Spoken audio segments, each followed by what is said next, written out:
Hello साथियों, क्या हालचाल। मैं अली एक बार फिर से आप सभी का स्वागत करता हूं आपके अपने परिवार शिक्षा एम्पायर में। कैसे हैं आप सभी, जल्दी से कमेंट करें, बताएं। उम्मीद है सब बढ़िया होंगे, मस्त होंगे, स्वस्थ होंगे, अपना और अपनों का बहुत सारा ख्याल रख रहे होंगे। तो साथियों, जैसा कि आप सभी को पता है, सीडीपी की थ्योरीज हम पढ़नी शुरू कर दिए हैं और अब तक की हमने 3 थ्योरी पढ़ चुके हैं, जैसे कि थॉर्नडाइक की थ्योरी, पेवलोव की थ्योरी और बेंड्यूरा की थ्योरी। आज से हम शुरू कर रहे हैं बहुत मोस्ट इंपॉर्टेंट थ्योरी, पियाजे की थ्योरी, जिसको कहा जाता है थ्योरी ऑफ कोग्निटिव डेवलपमेंट या संज्ञानात्मक विकास का सिद्धांत। ठीक है, तो शुरू करते हैं। आज का बहुत इंपॉर्टेंट, मोस्ट इंपॉर्टेंट सेशन है। जितने शुरू करेंगे इतने सभी दोस्तों तक, मित्रों तक, सखा संबंधियों तक इस क्लास को शेयर करो, उनको भी बताओ कि क्लास कितने अच्छे से चल रही है। ठीक है, पॉइंट टू पॉइंट डिस्कस किया जा रहा है, सभी पॉइंट को लिख कर यहाँ बताया जाएगा। ठीक है, यहाँ देखो, क्लास लेने के बाद में कहीं और क्लास लेने की आपको ज़रूरत नहीं पड़ेगी।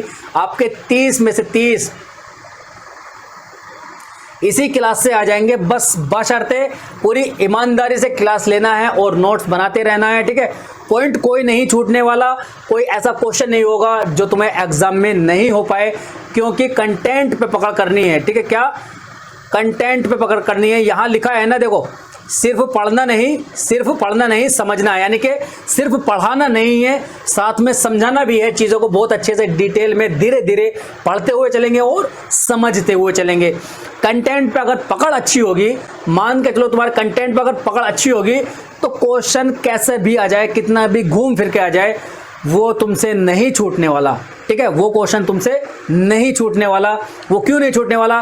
क्योंकि कितना भी घुमा फिरा कर दे दे, अगर तुम्हारा कंटेंट पे अगर पकड़ अच्छी है तो उस क्वेश्चन को तुम कर जाओगे। ऑप्शन को देख के बशर्ते कंटेंट पे अच्छी पकड़ करनी है और क्लास को अटेंड करते रहना, नोट जरूर बनाते रहना है। ठीक है, तो अपने सभी दोस्तों तक इसको शेयर करो, बुला लो उनको भी जरा, धीरे धीरे फिर शुरू करते हैं। ठीक है, उनको बुला लो। मैं तुम्हें अच्छे से अच्छा ज्ञान दूंगा, यहाँ बेहतर से बेहतर कंटेंट आपको देने की कोशिश करूंगा। ज़्यादा से ज़्यादा बच्चों को यहाँ जोड़ो। ठीक है, वो होता है ना, ईबीएस में पढ़ते हो ना, सहजीविता, जिसमें भैंस के ऊपर एक बगला बैठा होता है। बगला भैंस के छोटे छोटे परजीवियों को खाता है, तो उसमें क्या है, भैंस को भी फायदा है और बगले को भी फायदा है। जो भैंस का खून चूस रहे थे परजीवी, उनको बगला खा लेता है, बगले को खाना भी मिल जाता है और भैंस को उनसे छुटकारा भी मिल जाता है। ठीक है, तो इस तरह से दोनों को फायदा होता है। तो ऐसे ही इसी तरह से मैं तुम्हें ज्ञान दूंगा, बहुत ज़्यादा कंटेंट, बेहतर से बेहतर कंटेंट दूंगा, तुम मुझे ज़्यादा बच्चे दो। ठीक है तो शुरू करते हैं आज का अपना बहुत मोस्ट इंपॉर्टेंट जो सेशन होने वाला है, पियाजे की थ्योरी का। ठीक है, यहाँ से हमारी थ्योरी शुरू होती है, थ्योरी ऑफ कोग्निटिव डेवलपमेंट। अब इसमें जो पियाजे ने थ्योरी दी है, पियाजे ने थ्योरी जो दी है वो क्या है? जन्म इनका, देखो, पियाजे के बारे में थोड़ा जान लेते हैं। जन्म कहाँ हुआ है? स्विट्जरलैंड में हुआ है। कब हुआ है? 1896 में हुआ है। ठीक है, और पियाजे ने जो ये सिद्धांत दिया है ना, ये जो एक्सपेरिमेंट किया है, ये एक्सपेरिमेंट इन्होंने अपने ही खुद के बच्चों पर एक्सपेरिमेंट किया है। तुमसे पूछ सकता है कि पियाजे ने किस पर एक्सपेरिमेंट किया है, तो क्या कहोगे? अपने खुद के ही बच्चों पर एक्सपेरिमेंट किया है। ठीक है, और पियाजे को मॉडर्न साइकोलॉजी का जो फादर कहा जाता है, फादर ऑफ मॉडर्न साइकोलॉजी कहा जाता है, आधुनिक मनोविज्ञान का जनक इनको कहा जाता है। और साथ ही फादर ऑफ जो कहा जाता है, साथ ही इनको फादर ऑफ चाइल्ड साइकोलॉजी कहा जाता है। साथ में इनको फादर ऑफ चाइल्ड साइकोलॉजी कहा जाता है, यानी कि बाल मनोविज्ञान का जनक भी इनको कहा जाता है। जो हम बाल मनोविज्ञान पढ़ते हैं ना, बच्चों के लिए जो मनोविज्ञान पढ़ते हैं, उसका जनक भी किसको कहा जाता है? पियाजे को ही कहा जाता है। ठीक है, अब देखो, यहाँ से शुरू करते हैं। इन्होंने जो अपना जो सिद्धांत दिया है ना, इसमें हेरिडिटी पर, यानी कि आनुवंशिकता पर ज़्यादा बल दिया है। मोर इम्पोर्टेंट जो दिया है वो हेरिडिटी को दिया है, क्योंकि जो भी कुछ हम सीखते हैं, जैसा भी हमारा संज्ञान चलता है, जो दिमाग चलता है, वो क्या है? आनुवंशिकता की देन है। ठीक है, मान के चलो हमारे माता पिता ज़्यादा इंटेलिजेंट होंगे, तो ज़्यादा पॉसिबिलिटी है कि हम भी, यानी कि जो बच्चे हैं वो भी ज़्यादा इंटेलिजेंट हो। ठीक है, कुछ बच्चों के माता पिता की जो रुचि होती है वो बिजनेस में होती है, तो उनके बच्चों की भी रुचि बिजनेस में ज़्यादा पॉसिबिलिटी होती है। और जैसे ही कुछ बच्चों के माता पिता डॉक्टर होते हैं या सिविल सर्विस में होते हैं, IAS PCS होते हैं, तो उनके भी बच्चे जो होते हैं उन्हीं से रिलेटेड व्यवसाय में ज़्यादा रुचि रखते हैं। जैसे कि डॉक्टर है तो डॉक्टर में रुचि रखेगा, IAS PCS है तो उसमें ज़्यादा रुचि रखेगा। ये तुमने देखा भी होगा, प्रैक्टिकली है, ज़्यादा बड़ी बात नहीं है, प्रैक्टिकली भी है। ठीक है, तो इसी को बेस में रख करके इन्होंने इस सिद्धांत में जो हेरिडिटी को मोर इम्पोर्टेंस दी है। ठीक है, और पियाजे ने कहा है child is active active builder of knowledge and little scientist, यानी सक्रिय ज्ञान का निर्माता होता है और नन्हा वैज्ञानिक होता है। कौन होता है? बच्चा होता है, ठीक है। अब वो क्यों होता है, वो उसके पीछे भी जो वजह है वो ये है, जो तुमने देखा होगा, मान के चलो कोई बच्चा है, वो क्लास में बैठा हुआ है, बच्चा क्लास में बैठा है, टीचर पढ़ा रहा है, लेकिन बच्चा बैठा तो क्लास में है, फिजिकली तो यहाँ है, लेकिन मेंटली कहाँ है? मेंटली वो खेल में है, मेंटली वो घर पर है, मेंटली वो कुरकुरे खाने में है, टीवी देखने में है, ठीक है। तो वो चीज़ों को नहीं समझ पाएगा बच्चा। क्या कोई भी लर्नर हो, जैसे मैं कोई चीज़ सीखना चाहता हूँ, मैं कोई नया काम सीखना चाहता हूँ, तो मैं वहाँ तो बैठा हूँ, लेकिन मेरा जो दिमाग है वो कहीं और है, कहीं और है, ठीक। तो क्या है, मैं उस चीज़ को नहीं सीख पाऊंगा। तो इसीलिए कहा है बच्चा एक्टिव लर्नर होता है, ठीक है। यानी कि वहाँ जितना ज़्यादा एक्टिव होगा बच्चा, क्लास में जितना ज़्यादा एक्टिव होगा, फिजिकली, मेंटली, इमोशनली, तो तभी बहुत अच्छे से सीख पाएगा, ठीक है। और कहा है नन्हा वैज्ञानिक क्यों कहा है, लिटिल साइंटिस्ट इसलिए कहा है, जब बच्चे के हाथ में कोई खिलौना होता है तो उसको तोड़ फोड़ कर सब कुछ अंजर पंजर सब कुछ के अलग कर देता है, ठीक है। वो क्यों करता है? वो जानना चाहता है कि इसके अंदर है क्या। तुम बच्चे को खिलौना दो, वो उसको तोड़ेगा, फिर उसको जोड़ेगा, फिर उसको जोड़ने की कोशिश करेगा कि देखेगा क्या है, फिर उसको जोड़ने की कोशिश करेगा, क्योंकि बच्चा जिज्ञासु होता है, ठीक है। क्लियर हुआ? यहाँ तक की बात क्लियर हुई? आगे चलें। यहाँ तक कोई कंफ्यूजन तो नहीं है ना? लिटिल साइंटिस्ट हो गया, हेरिडिटी पर बात हो गई। आगे चलते हैं, देखो आगे देखो, there are 3 domains of human development by Piaget, यानी कि पियाजे के अनुसार मानव विकास के 3 पक्ष होते हैं। पियाजे ने मानव विकास के 3 पक्ष बताए हैं। वो कौन कौन से बताए हैं? मैच्योरिटी, एक्सपीरियंस और एक्टिविटी। एक्टिविटी यानी कि सक्रियता तो बहुत इंपॉर्टेंट है, मैंने अभी बताया था, जितना ज़्यादा क्लास में एक्टिव होगा बच्चा, मेंटली, फिजिकली और इमोशनली, उतना ही ज़्यादा सीख पाएगा, ठीक है। मैच्योरिटी क्या है? हेरिडिटी से संबंधित है। जितना ज़्यादा, जैसे जैसे हमारी उम्र बढ़ती रहती है, मैच्योरिटी ऐसी ऐसी बढ़ती रहती है, ठीक है। और बची क्या? एक्सपीरियंस होता है 2 तरह से होता है, ठीक है। अनुभव हमारा क्या होता है? भौतिक वातावरण से होता है, भौतिक वातावरण से होता है, और सामाजिक वातावरण से होता है।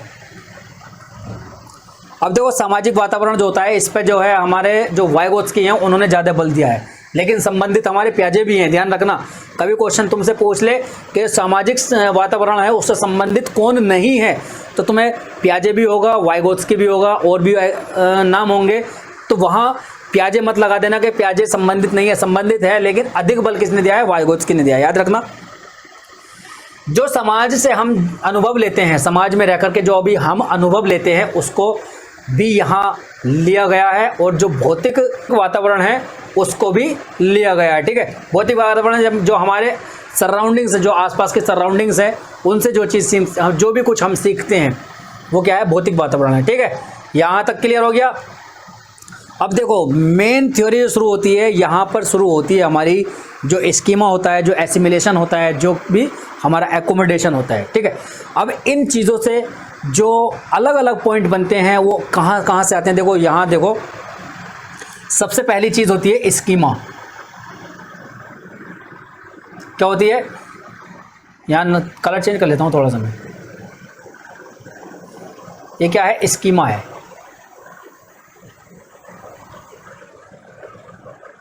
हिंदी में भी स्कीमा ही लिखेंगे, ठीक है। अब स्कीमा है, ठीक। फिर दूसरी चीज आती है हमारी एसिमिलेशन।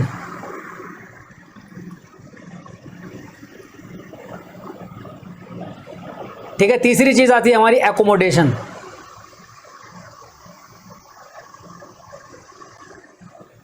इसको कहते हैं समायोजन, इसको कहते हैं अनुकूलन, अनुकूलन या आत्मसात।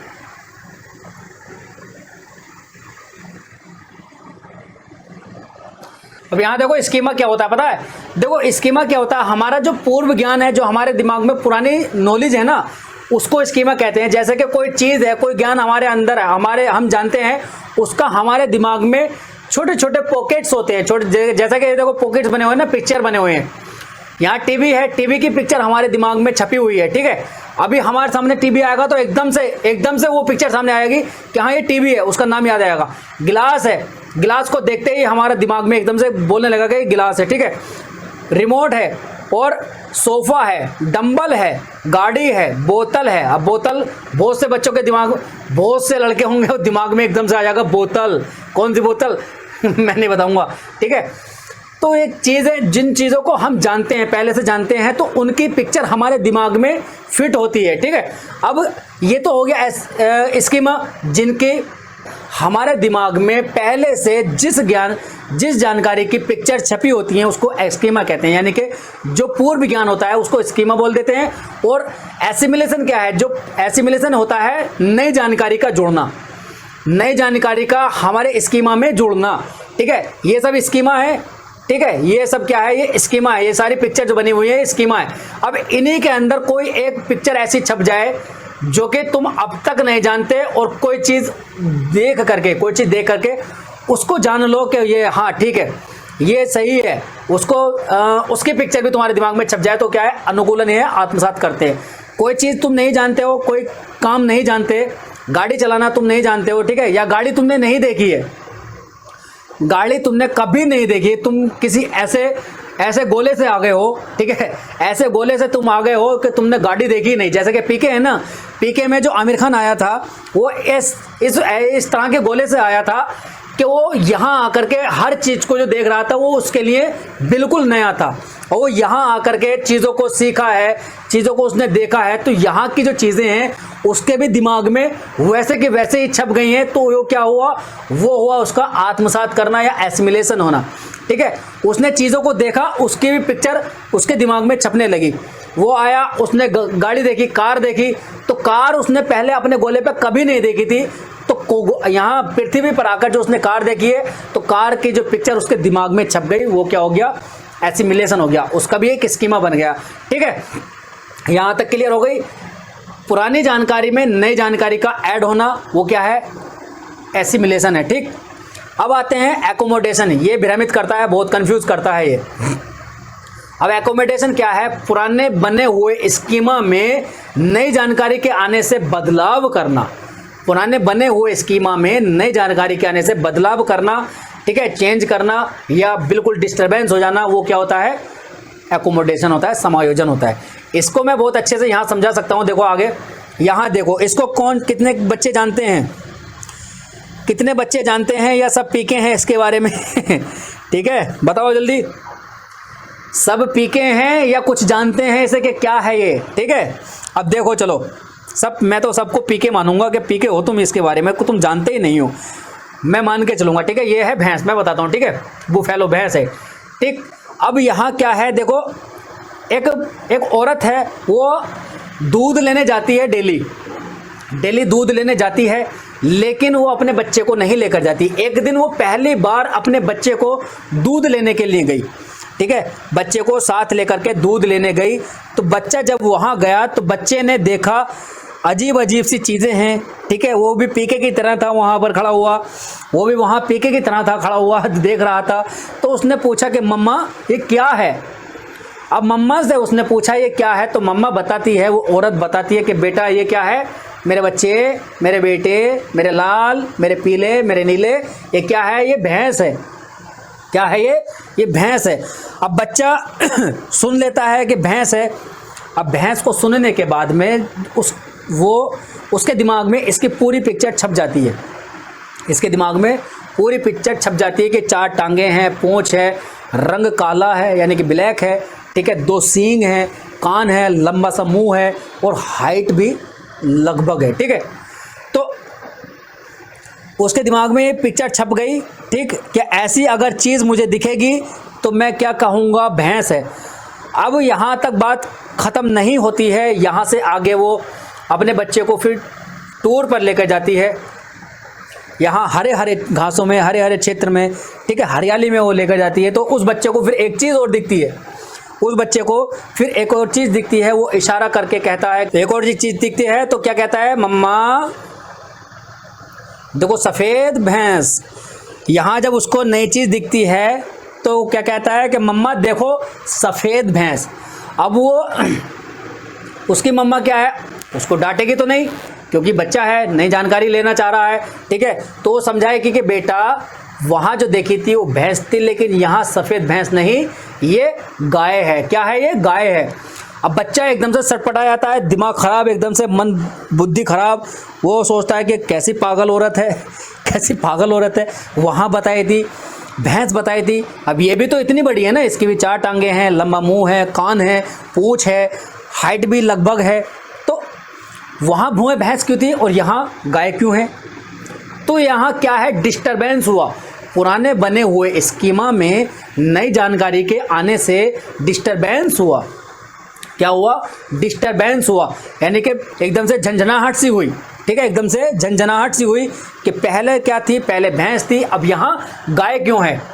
ठीक, क्योंकि बच्चा क्या सोचेगा? बच्चा तो ये सोचेगा ना कि वहाँ जो देखा था हमने, वहाँ काले रंग की थी, लेकिन सब कुछ समान था, यहाँ सफ़ेद है, सब कुछ समान है, तो सफ़ेद भैंस ही हुई, सफ़ेद भैंस ही हुई ना। लेकिन मम्मा क्या कहती है कि भैंस नहीं है, ये गाय है। तो उसका जो पुराना बना हुआ स्कीमा था, जो पुरानी बनी हुई पिक्चर थी, उसमें डिस्टरबेंस हो जाता है। ठीक है, वो हिलने झुलने लगता है। तो यहाँ क्या हुआ? यहाँ उसकी नॉलेज में कुछ बदलाव हुआ, कुछ बदलाव हुआ। तो ये क्या है? ये है एकोमोडेशन। क्या है ये? एकोमोडेशन। अब हम पीछे चलते हैं दोबारा से। यहाँ भैंस देखी थी, ठीक है, भैंस भी इतनी थी और बच्चे को तो दिख रहा है ना गाय भी इतनी है, सब कुछ सेम है, तो कह रहा है सफ़ेद भैंस। अब यहाँ मैं एक चीज़ और लिखता हूँ, इक्विलिब्रेशन। ठीक है, इक्विलिब्रेशन क्या? साम्य धारण इसको बोलते हैं, या फिर एक चीज़ यह बोलते हैं संतुलन, सीधा सीधा। अब मैंने इन दोनों के एसिमिलेशन और एकोमोडेशन के बीच में इसको क्यों लिखा है? एकोमोडेशन और एसिमिलेशन के बीच में क्यों लिखा है? वो इसलिए लिखा है क्योंकि एसिमिलेशन और एकोमोडेशन इन दोनों के बीच में क्या है? संतुलन बनाता है। अभी हम क्या यहाँ क्या देख रहे थे? यहाँ देख रहे थे नई स्कीमा में नई जानकारी ऐड होना। कोई नई जानकारी आई, वो ऐसे के ऐसे ही यहाँ ऐड हो गई। ठीक है, यहाँ ऐड हो गई। उसने पुराने बने हुए स्कीमा में कोई छेड़छाड़ नहीं की। एक जानकारी आई, मैं बता रहा हूँ तुमसे, ये क्या है? तुम इसको जानते नहीं हो, मान के चलना ये है तो पेन, ठीक है, जानते हो तुम, लेकिन मान लेना कि ये पेन नहीं है, कुछ और है, या तुम जानते नहीं हो इसके बारे में। जो पेन है, पेन के बारे में तुम जानते नहीं हो। तुम यहाँ पेन के लिए तुम कहाँ से आए हो? पीके, तुम पीके हो। ठीक है, पेन के लिए तुम पीके हो, कहीं और से आए हो, दूसरे गोला से आए हो, तुम इसको नहीं जानते। मैं तुम्हें बताऊंगा कि ये क्या है? ये पेन है। ठीक है, ये क्या है? ये पेन है। तो तुम्हारी जो दिमाग में इसकी पिक्चर वैसे के वैसे ही जाके सेव हो जाएगी। पुराने बनी हुई जो तुम्हारी जानकारी है उसमें कोई छेड़छाड़ नहीं होगी। यदि तुम जहाँ से आए हो पीके, ठीक है, पीके जहाँ से आए हो, तो अब पीके नहीं आए हो, तुम पीके हो जहाँ से तुम आए हो। ठीक है, तो जिस गोला से तुम आए हो उस गोला पे इससे मिलती जुलती चीज़ अगर कोई थी जिसको तुम जानते थे, अगर वहाँ कोई चीज़ थी जिसको तुम जानते थे कि हाँ इस तरह की बिल्कुल सेम कोई चीज़ और है, उसका नाम कुछ और था, तुम्हारे दिमाग में उसकी पिक्चर थी, तो मैं यहाँ जो बताऊँगा ना, इसको पेन, मैं यहाँ बताऊँगा कि ये पेन है। तो तुम्हारा पुराना जो ज्ञान था, जो तुम पीके वाले गोले से थे, ठीक है, वो वाला जो ज्ञान था वो डिस्टर्बेंस हो जाएगा, वो झंझनाने लगेगा, वो हिलने डुलने लगेगा। क्यों? क्योंकि वहाँ कुछ और कह रहे थे, यहाँ क्या है? ये पेन है। ठीक है, तो अगर इन दोनों में, अगर भैंस में और गाय में, भैंस में और गाय में अगर तुम संतुलन कर सकते हो कि अगर तुम समझ जाओ कि हाँ वो जो थी वो भैंस थी, लेकिन ये क्या है? ये गाय है। ठीक है, क्यों? क्योंकि ये अलग है, वो अलग है।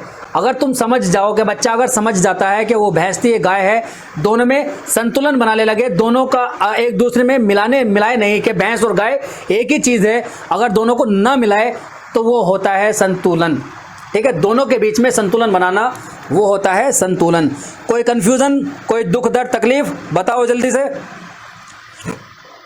स्कीमा हो गया। स्कीमा क्या है? पुरानी जानकारी जो तुम्हारे दिमाग में पुरानी जानकारी के बने हुए पैकेट्स हैं, जो पिक्चर छपी हुई हैं, वो क्या है? स्कीमा है। ठीक है, एसिमिलेशन क्या है? कोई नई जानकारी, जो मैंने पेन बताया था, ये तुम इसको नहीं जानते हो, ठीक है, पीके हो तुम इसके बारे में, मैंने बताया कि ये क्या है? पेन है। तो इसकी जो जानकारी है, जो इसका जो पिक्चर है तुम्हारे दिमाग में छप गई, मैं कभी भी तुम्हें दिखाऊंगा बच्चों ये क्या है, तुरंत से वो पिक्चर क्लिक होगी और तुम बता दोगे क्या है, ये पेन है। ठीक। फिर दूसरी चीज क्या है, समायोजन यानी कि एकोमोडेशन। ठीक है, एकोमोडेशन क्या है कि अगर तुम्हारे दिमाग में इसकी पहले से कोई पिक्चर बनी हुई थी कि ये इसको तुम कुछ और कह रहे थे और मैं कहूं कि ये पेन है, तो तुम्हारा जो पुराना ज्ञान था वो एकदम से हिलने जुलने लगेगा। क्यों? क्योंकि पहले तुम्हारे दिमाग में पिक्चर इसकी सेट है, वो किसी और नाम से है। तो क्या कहोगे कि नहीं सर ये वो नहीं है, पेन नहीं है, ये दूसरी चीज़ है। ठीक है, जो तुम जानते हो। ठीक, अगर तुमने इन दोनों के बीच में संतुलन बना लिया तो उसको बोलेंगे हम इक्विलिब्रेशन। क्या हाँ, मिलती जुलती तो है, जो हमारे दिमाग में जो इसका पिक्चर बना हुआ है, वो जो पिक्चर है वो मिलती जुलती है इससे, लेकिन वो अलग है और ये अलग है, ये पेन ही है, वो कुछ और है। तो ये क्या होगा, संतुलन होगा। ठीक है, ये तीन चीजें हैं, इससे क्वेश्चन आता ही आता है। स्कीमा से आ जाए, एसिमिलेशन से आ जाए या एकोमोडेशन से आ जाए, गारंटेड आएगा ही आएगा। ठीक है, यहां तो तुम लिख लो क्या, वेरी इंपॉर्टेंट, v की घात इनफाइनाइट यानी कि v की घात अनंत इंपॉर्टेंट। ठीक है, पता नहीं कितनी बार तक, अनंत बार तक इंपॉर्टेंट है। ठीक है, तो क्लास कैसी लगी? आज की क्लास हम यहीं तक रखते हैं, ज़्यादा लंबी क्लास नहीं लेंगे, आज की क्लास यहीं तक रखेंगे। जो पियाजे ने ये संज्ञानात्मक विकास की कुछ अवस्थाएं बताई हैं उसके बारे में अगली क्लास में पढ़ेंगे। ठीक है, तो क्लास कैसी लगी, लाइक शेयर सब्सक्राइब जरूर करके रहना, कमेंट करके जरूर बताना। और जो नए बच्चे हैं उनसे रिक्वेस्ट है, पुरानी क्लासेस देखें, अपने परिवार से जुड़ें और घंटी दबाना ना भूलें। ठीक है, मिलते हैं अगली क्लास में, तब तक के लिए हंसते रहें, मुस्कुराते रहें, अपना और अपनों का बहुत सारा ख्याल रखें। धन्यवाद, टेक केयर, बाय, जय हिंद।